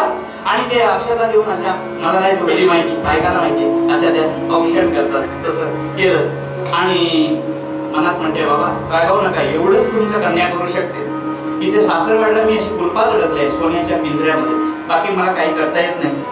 आणि तिनं ते दिवे पेटवले, अक्षता घेतल्या आणि जुनागडाकडे आपल्या वडिलांच्या डोक्यावर टाकायच्या म्हणून टाकणार. हो त्या अक्षता एवढ्या पवित्र अक्षता भगवंत टाकायला देत का पायधुळीमध्ये? अक्षता त्या घ्याया प्रभू आला, अक्षता त्या घ्याया प्रभू आला, भक्त गंगेचे दोष बहुला, म्हणत जगतीय धन्य धन्य साजी, म्हणत जगतीय धन्य धन्य साजी, शोभतेसी धन्य कामे भयाजी, पंढरनाथ तिने त्या अक्षता टाकल्या, एवढ्या पवित्र हातातून निघाल्या पवित्र अक्षता भुईवर पाय धुळीत पडाव्यात, त्या अशा डोक्यावर दिल्या भगवंताने त्या मुनिमाने. तिने डोळे उघडले, आपण कोण बाबांसारखे दिसतात. बाबा सारखं वाटलं. अगं बाबांचाच मी प्रतिनिधी म्हणून आलोय. तुला काय वाटलं बाबा दरिद्री आहे? भयंकर हुशार आहे तो. त्याचे काळचा गडगंज श्रीमंत माणूस. आली गरिबी पण हुशार होता. थोडा वाटा शिल्लक ठेवला होता. द्वारकेला दुसरी त्याची शाखा आहे, ब्रँच. द्वारकेला त्याची दुसरी पेढी आहे आणि त्या पेढीचा जनरल पॉवर ऑफ अटॉर्नी मला नेमलेला आहे म्हणाले. कोणाला माहिती नाही. मी ती चिठी दिली होती ना, हुंडा घेऊन या म्हणून, हे सगळं घेऊन आलंय बघ खाली. काय तुला कळत नाही. आता एक तर त्या सगळ्या अक्षता पुन्हा मी खाली बसतो. ओवाळ. बाबाला ओळखल्या आणि माझ्या डोक्यावर पुन्हा एकदा अक्षता टाक, मला बरं वाटेल. जरा ओवाळ.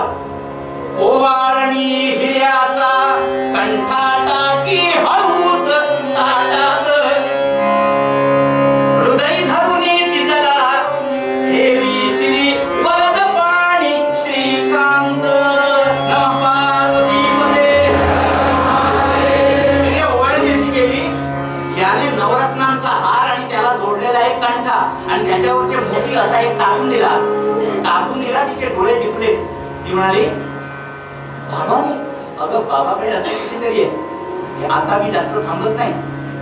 ओवाळेस ना, मी खाली आहे, काळजी करू नकोस. जरा तो खाली आला.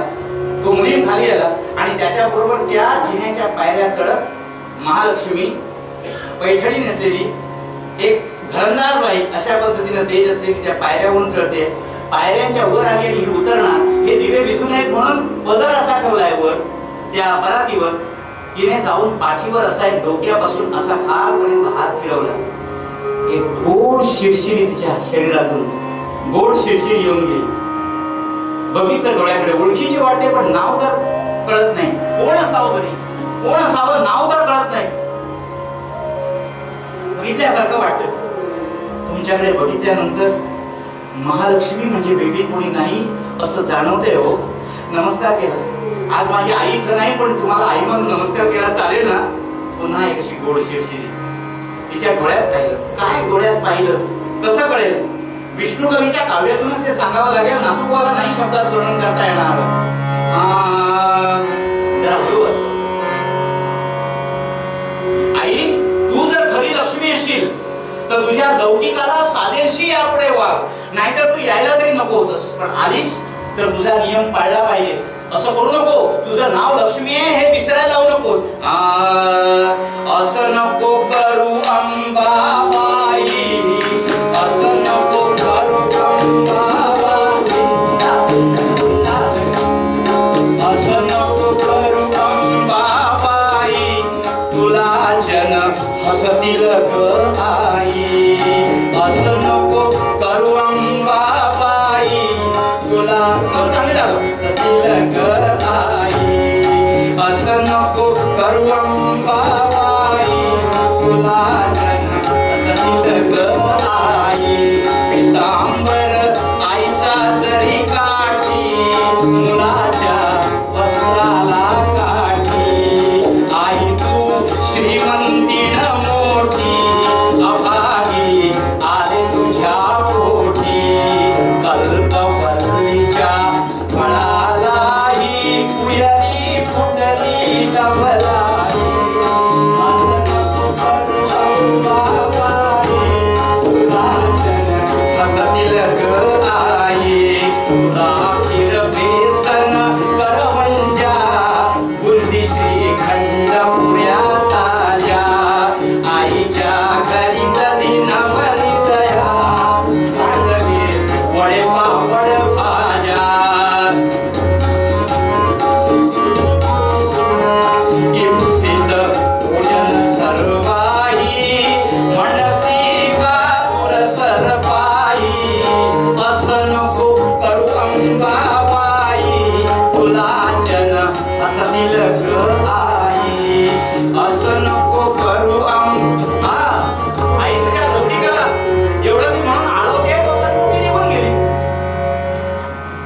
तोपर्यंत ह्या ज्यांना मूळ मिळाला होत्या, माझ्या नवऱ्याने काय दिलं, माझ्या बाबाने काय दिलं, माझ्या भावाने काय दिलं, एकमेकाला दाखवत अबे हिला काय दिलं बघा, ही बघा उतरते, बापाने काय दिलंय, बुक्का का तुळशीची माळ म्हणाले. अरे बाई पदराखाली दडवते, भयंकर महाग काय दिलं असेल कोण जाणे. म्हणून तो पदर बाजूला करता तो सगळाच महाल घराघरा फिरायला लागला. तो आत टाकलेला कंठा बघून तो त्या कंठ्यावरचा एकच आकडा जो होता, त्या आकड्याची किंमत यांना सगळ्यांना मिळालेल्या दागिन्यापेक्षा चढ होती, एका आकड्याची किंमत. त्यामुळे फेस नाही ना तोंडाला, त्या सगळ्या बघायला बरं. आता चिडवायची अवस्था नव्हती, कारण असा कंठा कोणाच्या घरी असणंच शक्य नाही. तो कंठा घेतला आणि आमच्या तिच्या सासूबाईला दाखवला, नणंदाने आपल्या आईला दाखवला, तिच्या सासऱ्यांना दाखवला. सासऱ्यांचे डोळे फिरायची वेळ आली. काय झालं म्हणाले. मग त्यांनी भाषा केली, एवढा कधी आयुष्यात बघितला नाही. त्यांनी फडताळात ठेवला आणि तिला म्हणाले असं करूया, आता काळी आहे ना, चोरी मारी होण्याची शक्यता पुढच्या दिवाळीला बघूया, पुढच्या दिवाळीला. हे ठरलेलं असतं. लक्षात ठेवा, मुलगा आणि जावई याच्यामध्ये हा फरक आहे. सुनेला मिळाला म्हटल्यानंतर पुढच्या दिवाळीला. जावई नेहमी सासवांना चांगला का वाटतो, जावई माझा भला बाईल बुद्ध्या ठरा.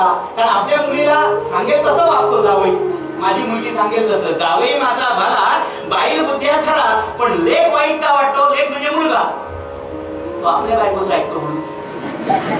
आता ही फरक कशासाठी सांगा. जावई माझा भला बाईल बुद्ध्या ठरा, पण मध्ये लेक वाईट, तो आपल्या बायकोच ऐकतो म्हणून.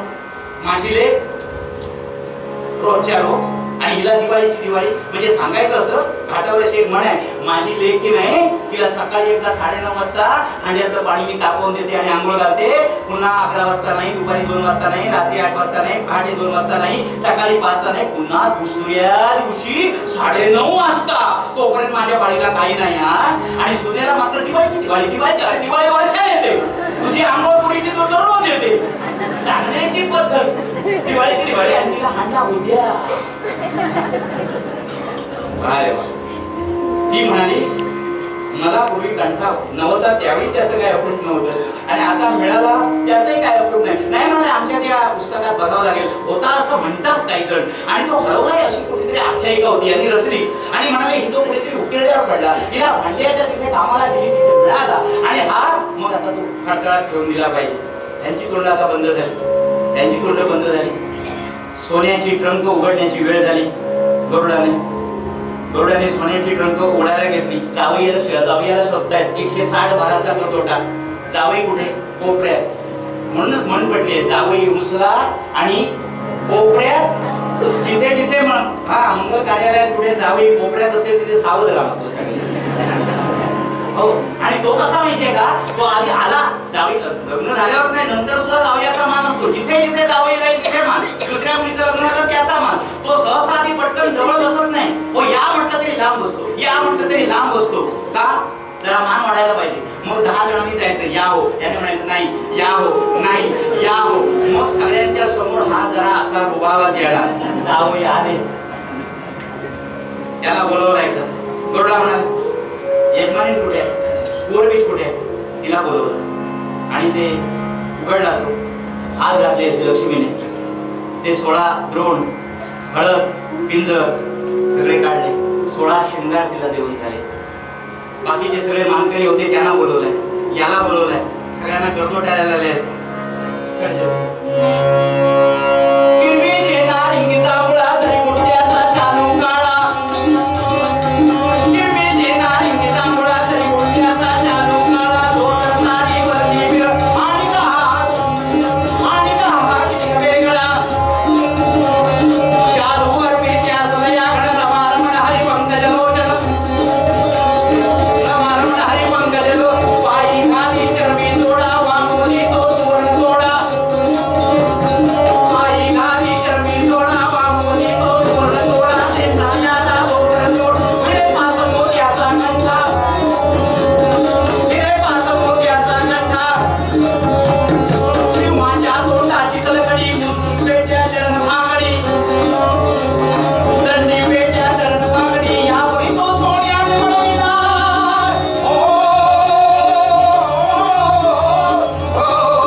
160चा करदोटा घातला आणि त्याची मान लापकन खाली गेली. बाकी सगळं हो मुल्या पवित्र यासील तोटा, सिंहाच्या तोंडाची सरकडी, दंडी पेट्या, जडण फाकडी, सगळे ते भरपूर अनमोल दागिने घातले. हा वाकून चालायला लागला तरी अजून काय छळवाळ आहे काय? बाकी त्या सोन्याचा काय उपयोग आहे सांगा मला? काहीही व्यवहारात उपयोग नाही. घराकडे ठेवला तरी धोका, पण हे सोन्यासाठी इतका स्वार्थ की त्याच्यामध्ये खून, मारामाऱ्या आणि सगळ्या संसाराची बर्बाद होण्याची वेळ केवळ संपत्तीवरून यावी, यालाच कलियुग म्हणतात.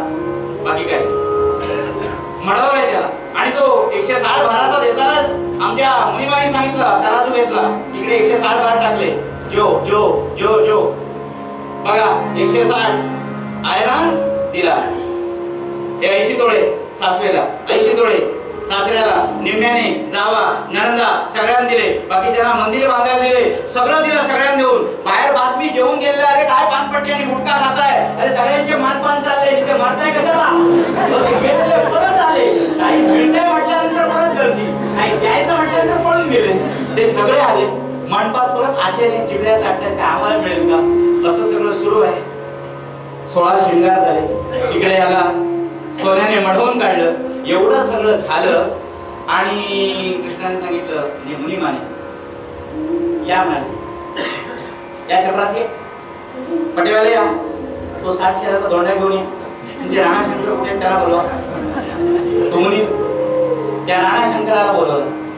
तो घाबरला झाला, सोन्यामुळे मग काढलेला म्हणाले दगडाला. तसा साधा नाही आहे दगड असला ते. आणि तो दगड घेतला आणि म्हणून केलं फक्त परमेश्वराने. तो गरुडाने काम केलं, घेतला तो एक फाय तशी तो मारून दिला. तो राणाशंकर खाली, त्याच्या तोंडातून फेस, त्याचे डोळे चांदीचे झाले. मेला एवढ्या शुभ कार्यामध्ये अपशकुन. तो सासरा, सगळी सासरची मंडळी जाऊया सर्व वर्तमान, पाया पडल्या मुनी माझ्या. अरे आमच्या भरल्या मंडपामध्ये एवढ्या चांगल्या गर्भाधानाचा वटभरणाचा कार्यक्रम, आणि ज्याला एवढा अपशकुन आपण केला, कशाला धोंडा मारला? आणि त्याने सांगितला म्हणून धोंडा आणावा होता. म्हणाले 160 भाराचा करदोटा सांगितला, 160 भार घेतलात ना, तसा 60 शेराचा धोंडा दिला. पण म्हणे त्याला मारलात का? अशा वेळी अशी जी कृत्य, ही जी वृत्ती आहे, ही वृत्ती खेचून टाकण्याच्या लायकीची आहे, ही पाप वृत्ती आहे. हे मंडपाला कळावं याच्यासाठी कृत्य. आता जिवंत होणार नाही, काही करा म्हणाले. या सगळ्या शुभ कार्यक्रमाची सुरुवात शुभ घटनेने व्हावी, एवढीच आपल्याकडे इच्छा आहे. जो उपाय आहे तो तुम्ही करणार नाही म्हणाले. काय उपाय? तुमच्या ढोरगोठ्यामध्ये एक देव माणूस बसलाय, तुमच्या सोन्याचा बाप आणि आई नरसी आणि त्याची बायको माणिकबाई. त्या नरसीचं चरण तीर्थ जर याच्या तोंडात घातलं तरच हा जागा होईल. काय करणार? डोळे उघडले पण उशिरा. Better late than never. ठीक आहे, जाऊया. सगळेजण ते बाकीचे सगळे मंडपातले होते ते ढोरगोठ्यामध्ये काय झालंय म्हणते, जय सुंदर नंद मुकुंदा नारायण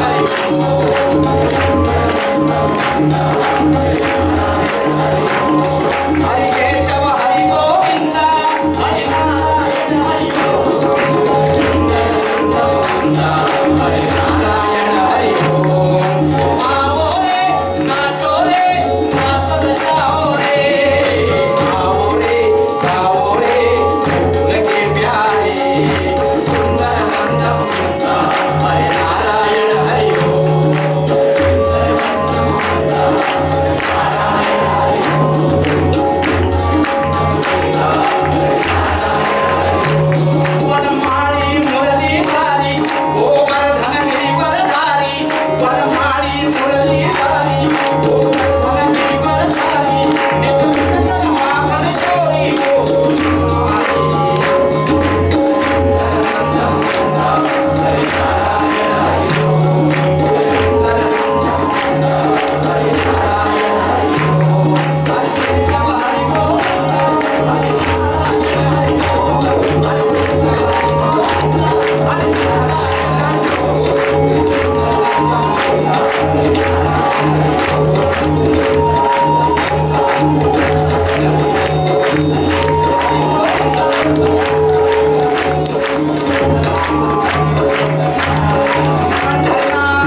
वाजत गाजत पालखीतून आणलाय, उतरवलाय, पायाचं तीर्थ त्याच्या मुखामध्ये घातलंय, राणाशंकर उठून बसलाय, लांब वर बिछणे आपल्या बापाकडे पाहिलंय. आपल्या आईचा सत्कार, आपल्या बापाचा होणार हा गौरव आनंदाने अश्रू डबडबून आले. तीरासाठी धावत निघाली, तीरासाठी धावत निघाली, मिठी मारली बापाला.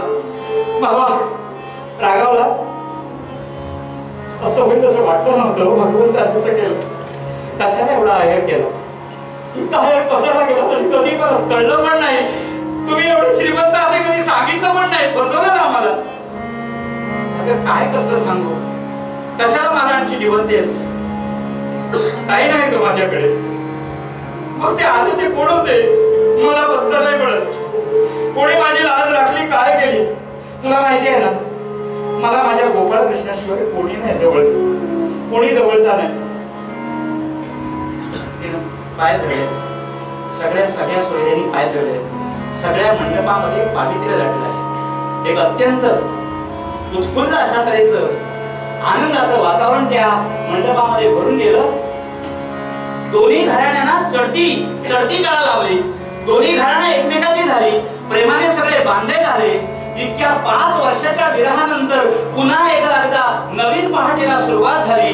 5 वर्षाच्या महोत्सवाच्या सांगतेनंतर पुन्हा नव्या महोत्सवाच्या सांगताना आपल्या सर्वांना सुरुवात आम्ही करत आहोत. पुढच्या वर्षीपासून गरमी पैशी केली वापुडे की नीट देव जाणे, कोण्या कारणे हे झालेसे निर्माण, देवाचे कारण देव जाणे. तुका म्हणे मी तो अभिमाना वेगळा, खालोटी गोपाळा हार असे. पुन्हा एकदा माय बापांनो सर्वांचे आभार मानतो. नावं घेत नाही कुणाची, आता नावं घेतली तर त्यांना राग येईल, कारण हे सगळ्यांचं कार्य आहे, हे सर्वांनी उचललेलं देवकार्य आहे. हा भक्तीचा डांगोर आहे, हा कल्लोळ आहे भक्तीचा.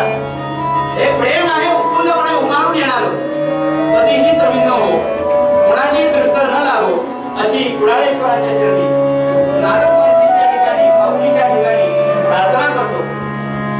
दोघांना थाप द्यायची नाही. या महोत्सवाचं हे पडद्यामागचे कलाकार असतात. बुवा येतात आणि आपली कला सादर करून जातात, पण ही माणसं पडद्यामागची असतात. आनंद काय, शिवाजी काय, किरण काय, काय कीर्ती बरोबर कशी साथ करायचं तंत्र त्याच्याकडे. सबंध कीर्तना साथ केली नाही, पण असं पार्श्वसंगीत दिलं की बस कृष्णमय झालो आपण.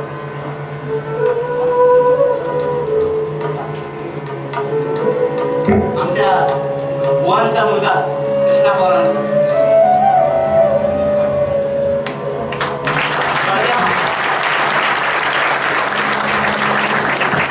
मोठा हो, भजनकार हो मोठा, आणि बापाच्या पेक्षा बाप से बेटा सवाई असं व्हायचं.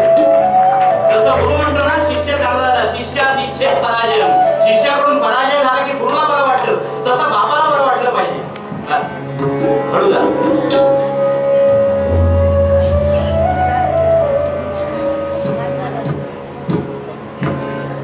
पायाचं प्रक्षेपण करणारे अनिल पाटकर आहे, त्यांना बोलवते.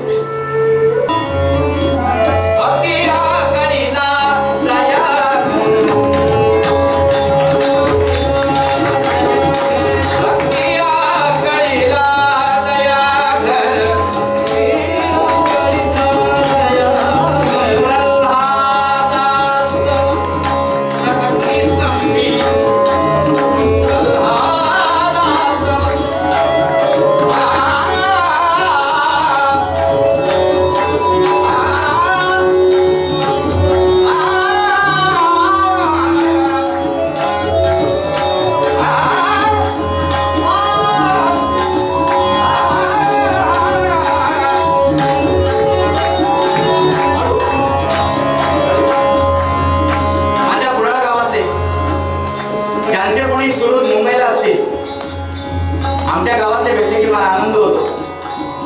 उद्याच्या रविवारी वनिता समाजाला दादरला वामन हरी पेठे प्रस्तुत नाथुरबाबांचं कीर्तन मुंबईच्या दादरला होणार आहे. मला आनंद होईल. आमच्या गावची मंडळी भेटली म्हणून